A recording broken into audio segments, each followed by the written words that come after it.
Graça e paz, meus queridos, tudo bem? Vamos aqui falar um pouco da carta de Paulo aos Filipenses.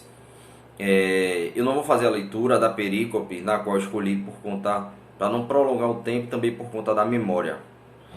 Mas vocês podem ler o capítulo 1, do versículo 3 até o versículo 11, que tem como título Ação de Graças e Súplicas em favor dos Filipenses. Essa carta de Paulo aos Filipenses era mais uma carta de amor e não uma carta alertando os filipenses de um falso evangelho ou porque os filipenses estavam frios na fé. Não era isso. Era uma carta de amor de um pastor emérito. Por que um pastor emérito? Vamos dizer assim, porque Paulo ele era considerado esse tipo de pastor para os filipenses. Porque mesmo Paulo não estando lá em Filipos, os filipenses consideravam Paulo como aquele pastor eterno, vamos dizer assim, aquele que não estava lá presente, porém o que Paulo falava, a igreja de Filipenses vinha a escutar, porque entendia que Paulo era um servo usado pelo Senhor. E o que Paulo estava falando ali não vinha simplesmente dele, não vinha dele, e sim do nosso Senhor Deus Pai Todo-Poderoso. Então assim era considerado Paulo pelos filipenses como pastor emérito. Então ela era uma igreja parceira. A igreja de Filipenses era uma igreja que sustentava o apóstolo Paulo, capítulo 4, do versículo 15 ao 18 de Filipenses. Então a Filipenses ela era uma cidade estratégica para a plantação de igreja. Então é isso que eu quero falar hoje, de dois assuntos, para vocês não se perderem aqui, são dois assuntos. A questão da plantação de igreja, certo? Tendo foco aí a estratégia que Paulo passou aí em Filipenses, e a questão também da evangelização, que ela é multicultural e ela também é multirracional, ou seja, o evangelho é independente de raça, independente de culturas. O evangelho é para todos aqueles que são chamados por Deus a ser um servo do Senhor. Então, Paulo aqui ele traçou métodos, e a importância dos melhores métodos para alcançar os melhores resultados, porque Paulo ele era um missionário estratégico. Paulo ele criava estratégias para poder falar do evangelho e plantar igrejas. Isso me traz o seguinte pensamento, que nós também devemos ser estratégicos. Por exemplo, como é que eu posso pregar o evangelho na minha escola? Na hora da aula? Não. Na hora da aula é impossível, não tem como. Talvez na hora, quando eu largar, fica um pouco apressado aquela hora de largar, porque pode ser que aquele amiguinho ali tenha pressa para chegar em casa, a condução, os pais dele estão esperando ele ir para casa. E quando larga, todo mundo quer ir direto para casa. Ninguém dificilmente fica na escola ainda conversando. Será que na hora do intervalo, estrategicamente é o melhor horário você usar aquele tempo do intervalo? Porque o intervalo ele tem um tempo de, vamos supor, 15, 20 minutos. Então você preparar um estudo com base naquele tempo, isso é uma estratégia.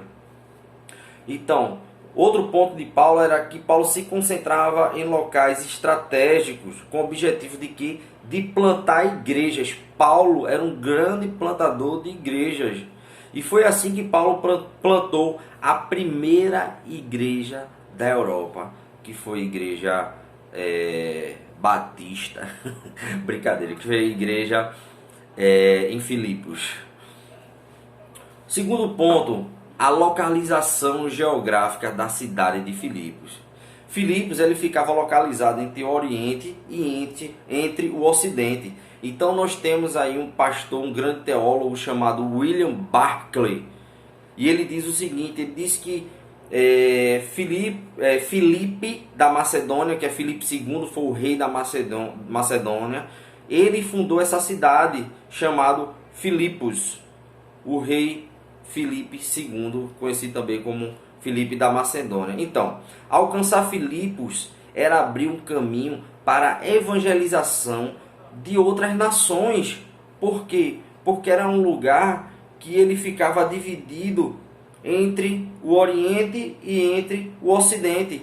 Então, chegando em Filipos e pregando o Evangelho e ali plantando a igreja, naquele local ali, o Evangelho ia chegar a várias culturas, a várias raças, vários tipos de pessoas. Então, essa era a estratégia de Paulo, que naquele lugar o Evangelho alcançasse várias pessoas.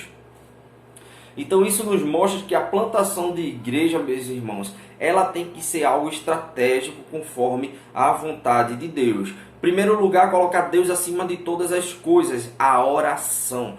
Em segundo lugar, dedicação de tempo, estudo da palavra e sacrifício ao Senhor. Em terceiro lugar, o evangelismo. Nós devemos evangelizar, levar a palavra do Senhor. E também, em quarto lugar, amor a vidas. Tendo amor às vidas, nós vamos fazer tudo isso. Não, como eu tracei primeiro, segundo, terceiro e quarto, pode ser que exista um quinto e um sexto ponto, você pode traçar. Mas nenhum é mais importante do que o outro, a não ser o amor a Deus, colocar Deus acima de todas as coisas, certo? Então, plantar a igreja é ter a convicção, através do nosso serviço ao Senhor, que Deus, Ele abrirá os corações das pessoas e colocará servos em nossos caminhos para trabalhar e nos ajudar a esse intuito de Deus, que tem como objetivo a plantação da igreja e o evangelismo, o evangelho chegar até os corações dessas pessoas, para que elas venham se arrepender e sejam salvas.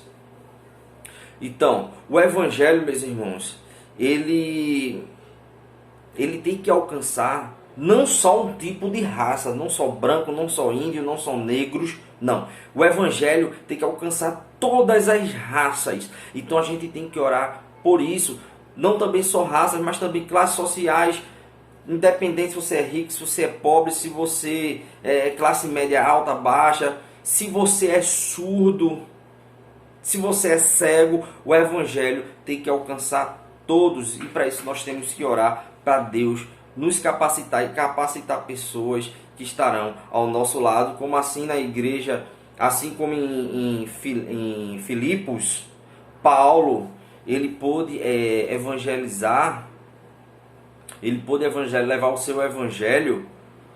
E Paulo, como relata lá em Atos, na sua segunda viagem missionária, Paulo não estava só, Paulo estava com Silas, lá em Atos, na sua segunda viagem missionária. Ou seja, Paulo sempre estava com alguém. E nesse meio do caminho, na sua viagem missionária, Paulo já encontrou Timóteo, que já colocou Timóteo em outro lugar. E assim vai. E assim também é a vida de um pastor, é a vida de um missionário, é a vida de um líder, quando ele dedica o seu tempo integral a Deus, assim como ele pode. Tem gente que tem condições de ter uma vida integral a Deus. Tem gente que não tem, que vai dividir a sua vida profissional com a sua vida ministerial, vamos dizer assim. Mas nós temos que ter a nossa vida 100% dedicada ao Senhor, independente se a gente trabalha ou não. Porque a gente tem que separar o tempo para estudar e para poder ensinar, que através do ensino nós também estamos aprendendo, como aqui eu também aprendi um pouco mais. Então podemos ler lá em Atos 16, 10, 34, que através do evangelismo que Paulo fez, ele teve 3 tipos de conversão de 3 pessoas diferentes. Isso nos mostra que o evangelho, ela é independente de cultura, ela é independente de raça, ela não é para um determinado grupo ou para uma determinada condição financeira. Se tem igreja que infelizmente hoje só prega para pobre, trabalha só para pobre. Isso é chamado de teologia da libertação. Mas será que o rico não precisa libertar a mamão do seu coração? Precisa. E adorar somente a um Deus, que é o Deus vivo, Criador dos céus e da terra. Então vamos ver lá em Atos 16, 10, 15, que a primeira conversão foi de Lídia, a vendedora de púrpura, que era uma mulher temente a Deus, e a graça do Senhor também salvou os seus, a sua família.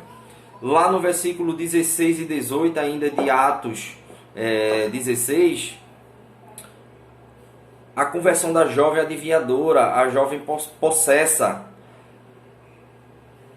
E o seguinte, nós podemos observar aí, nesse versículo 16 ao 18, do capítulo 16 de Atos, que essa jovem possessa, vamos fazer um estudo rapidinho aí dessa perícope.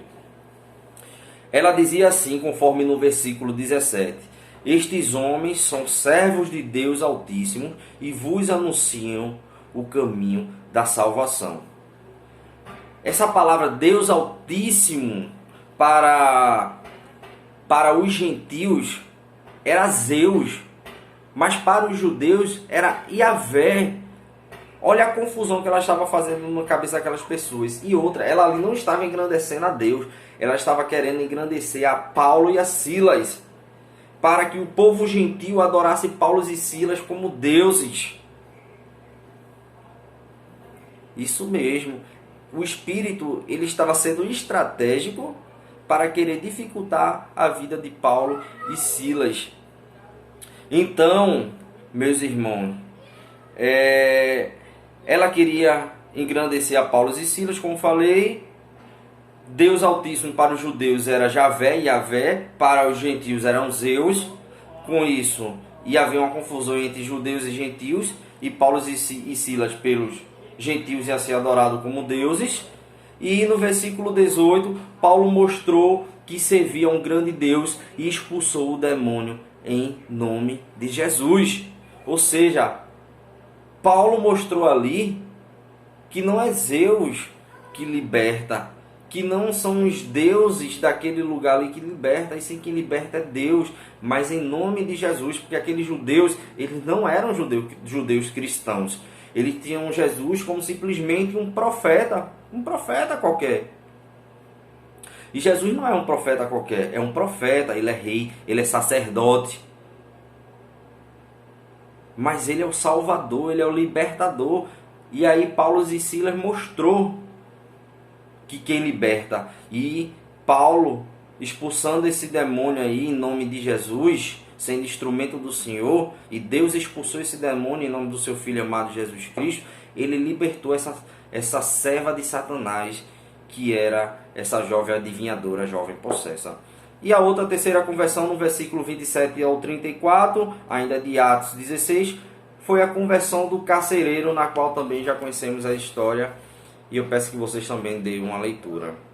Ou seja, Deus salvou em Filipos 3 raças diferentes. Salvou Lídia, que era asiática, a jovem possessa, que era grega, e o carcereiro, que era romano. Então nós podemos ver aí que o evangelho não é só para pobre, nem para rico, nem para classe média, não para negros, nem só para brancos, nem para índios ou mestiços. O evangelho é para todos. O evangelho tem que ser pregado para todos. E nós devemos ter a cabeça de ser plantador de igrejas. Nós devemos ter fé e acreditar que nós vamos e temos capacidades, certo? De plantar igreja. A capacidade não vem nossa. A capacidade é Deus que nos dá, Deus que nos capacita. Então nós devemos, vocês como adolescentes, crescer nessa cabeça, que se vocês forem convidados a fazer parte de um pequeno grupo para a plantação de igreja, tenham paciência, orem, porque todas as igrejas, inclusive a primeira igreja da vila do Ipicep, ela um dia foi plantada e hoje se tornou essa igreja para a honra e glória do Senhor. E lembre-se, a igreja, nós também somos igrejas do Senhor. Nós somos a igreja do Senhor. Nós fazemos parte do corpo de Cristo. Não um membro mais importante do que o outro. Todos são importantes.